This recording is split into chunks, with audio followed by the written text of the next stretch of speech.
in terms of the flex position, which is on the step chart, kind of can you describe what the attributes are? Is that sort of a little different than maybe a traditional slot, and kind of what you're looking for there?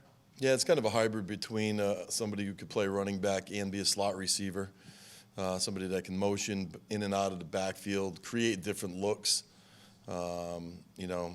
And from a personnel standpoint, if you're a defensive coordinator, you're kind of asking yourself, well, are they going to line up in the backfield with him and be in a two-back look? Are we going to call it two-back defense, or are they going to be in a spread look? Can they motion him? Can he change?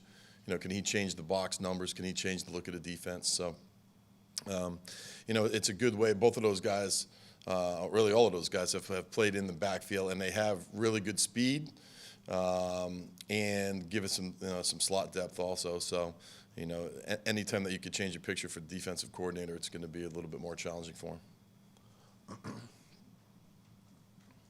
Throughout the camp, you tried a lot of different combinations up front on the offensive line, and now you seem like you're starting to settle in a little bit. Mm-hmm. What have you seen from them, and how confident are you in, the growth they've had throughout the camp? Yeah, I mean, from where we were day one to where they are now, it's a totally different looking group. We've talked about in the past, they look so much different after a winter, spring and summer with our strength staff. They look great. Guys have put on really, really good weight. I mean, Zach Quinney, I think when we first started was, in the 260s. Now he's over 290. Looks great. So guys are much more physically strong. I think that makes them more confident because they know that they can handle some guys that they may not have been able to handle earlier on. They're just bigger and stronger. They have a much better understanding of what we're doing. Really coming together really well. Their communication has been really, really good, especially over the last week. I think they've even made more gains the last week as we started getting more game plan specific. So, we're going to, there's a group of guys in there that have worked together the majority of the time. We're excited to see what they can do. Even without taking into account that the first challenge comes from the defending national champion, can you talk about what this transition has been like for you as a challenge as a coach, mm-hmm. and where you are now as to where you hoped you would be? Sure. I think, the biggest thing is just installing what you do and having everybody have a really good understanding of what you do and not worry too much about all the outside influences and all the outside people and, all of the people that we're playing, and just really concentrate on us. It becomes a little bit cliche after a while, to say, hey, we're really just worried about what we're doing. But in fact, that's really all you can do. And, I've always said at the end of the day, they're either in a 4-down defense or a 3-down defense. They're either playing the middle open or the middle closed.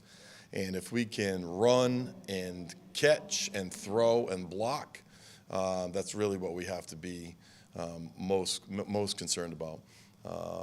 So, our growth has been tremendous from day one. The kids are totally bought in. They totally believe in what we're doing. They're good workers. They're good learners. They're hard-nosed guys. We're going to attack everything that we do. We're not going to be afraid to go out and play anybody anywhere.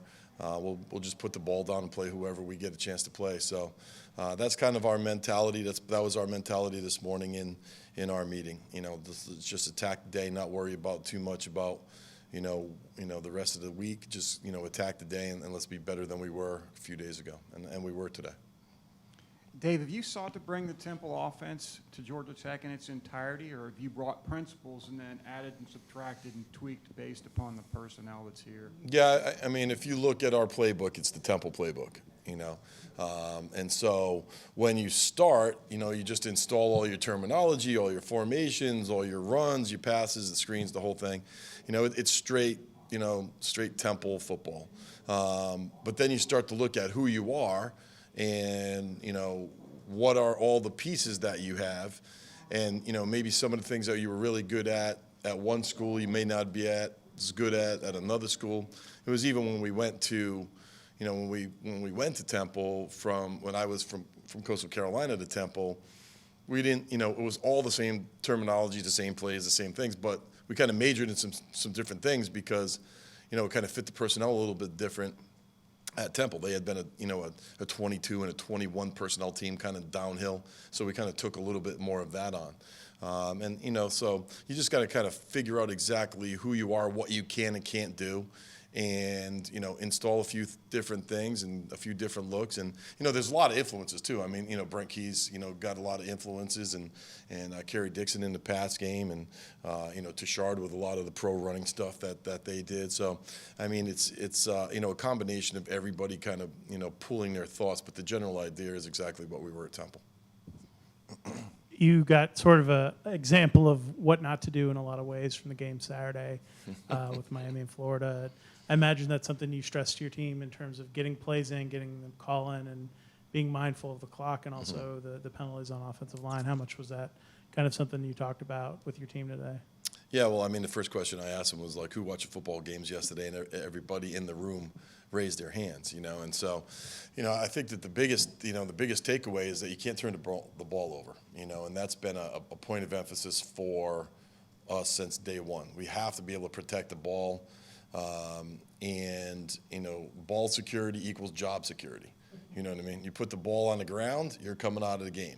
You know what I mean? You throw it to the other team, you're decreasing your chances of getting another chance to throw it. So we stress that, and really our goal for Thursday night is just play as clean as you can play. Play as fast as you can play as clean as you can play. They're going to make a bunch of plays. They're a really good team. So are we. We're going to make plays, and if something happens, just go to the next play, and continue to just push the tempo and play as clean as you possibly can play, and really make your opponent, whoever it would be, earn everything that they're getting. Make them get off of blocks, make them make plays, make them be in the right call. Don't give them something easy because you jump off sides, or it doesn't look clean, or you're not on the right guy. Just play as fast and as clean as we possibly can, and I think we'll be in good shape. I've been talking to some of the guys about the whole idea of toying with muscle memory, and I wanted to ask you particularly, has there been a moment over the course of the spring or maybe in fall camp where you weren't in their ear as much about reverting back to kind of what they were doing before, but they're reverting back to what you have taught them, specifically? Yeah, I mean, I could talk specifically about the quarterbacks. Just what they're doing technically, throwing the ball from when we first got here to now, they look like they're totally different. Guys that were a little skittish in the pocket and not real comfortable, we were, standing in the pocket and slinging the ball around and having more confidence, making more plays. I don't think that they've reverted back to, last year's offense or last year's group at all. I think that they kind of, buy into what's going on, and have really embraced that. And when you watch his practice, we run the same plays over and over and over and over again until it gets boring. But when you run those same plays against 10 different defenses and 10 different looks, there's 10 different outcomes. So you have to take the variable and calm our side of it down, because even this week, Clemson and all the defenses that we're going to play are so multiple. And Coach Collins' defense is so multiple that, we could run, let's say, inside zone 25 times and run it against 20 different looks. So it's just the muscle memory of being able to, have the handoff, where am I running the ball, understanding what my keys are, my reads are. And, we have a lot of reps into our base stuff, which I'm looking forward to seeing what happens on Thursday night. A couple more for Coach Patenaude. When you're in the quarterback room and talking with your quarterbacks, do you talk to them about what they're going to be facing up at Clemson? Maybe not necessarily Clemson, but the crowd, the environment, and maybe not getting overhyped, that type of thing? Sure. I mean, it's one of the greatest venues in college football, right? I mean, it's going to be loud and it's going to be enthusiastic, and we have to take that out of it. You know what I mean? We have to take all the external forces out of what we're doing. We're practicing it all. It's really loud in our practice facility. We're handling all of that. We've practiced that environment.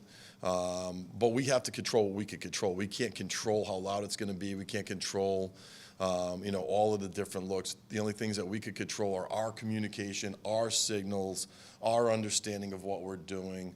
Put the ball where it's supposed to be put, throw the ball where it's supposed to be thrown. Play with good tempo, change your tempo, mix up your formations. Those are the things that we can control. We can't control if it's really loud or if it's not. We have to take that variable out of it, and we've practiced it all today. I mean, you couldn't hear yourself today, which was really cool. And and I expect it to be loud, but that shouldn't really affect us as far as being nervous or being anxious about going out there. I think there's no cooler venue to be in, right? I mean, it's exciting. It's going to be great for those guys, and it's cool for all of us. We're playing, on the national stage in the biggest game of the week, and in front of the defending national champions home crowd. I mean, there's nothing more cool than that. So that's how we're kind of approaching it. When you look at Clemson, what things jump out at you as far as what they do and who their personnel is? I mean, across the board, they're really athletic. They do have some young guys up front. That defensive line that that they played last year was really, really good. I'm glad that those guys are gone. I'm sure that these guys are going to be really athletic and really good, but they're a little bit younger. The secondary flies around. They're really athletic in the secondary. And like we talked about, they change their looks. They give you a bunch of different defenses. They show you pressures. They back out. It's very similar to Coach Collins' defense, just philosophically in how they change looks and how they don't give you easy plays. And, they'll be in one defense and then they'll get into another defense. And, so it's really sophisticated. It's really, really, a really sound scheme. Coach Venables does a great job. And, the cool thing is we've prepared for it. We've practiced it. That's what we practice against every day. And there's been some frustrating days, through spring and through summer in camp. But it's prepared us to see a bunch of different looks on Thursday night. How excited are you to just see what your offense looks like against another team? I imagine it's such a unique thing here, changing the offense and just seeing what it looks like live, a full game, kind of what – I know the competition's harder than you probably like out of the box, but I imagine that's – Well, I'll let you know Thursday night, right? We'll have a better sense of it Thursday night. We've grown so much, and our understanding is so much better, and our execution is so much better that it's going to be cool to put it out there against the defending national champions and see where we are. And we'll have a few things up our sleeves, and we'll see going in there, and but it'll be fun just to be in that atmosphere, see our guys go and compete, and we will not go in there bright-eyed and wide-eyed. You know what I mean? We'll go in there with our sense of who we are, and what our purpose is, and we'll put the ball down and we'll come after them.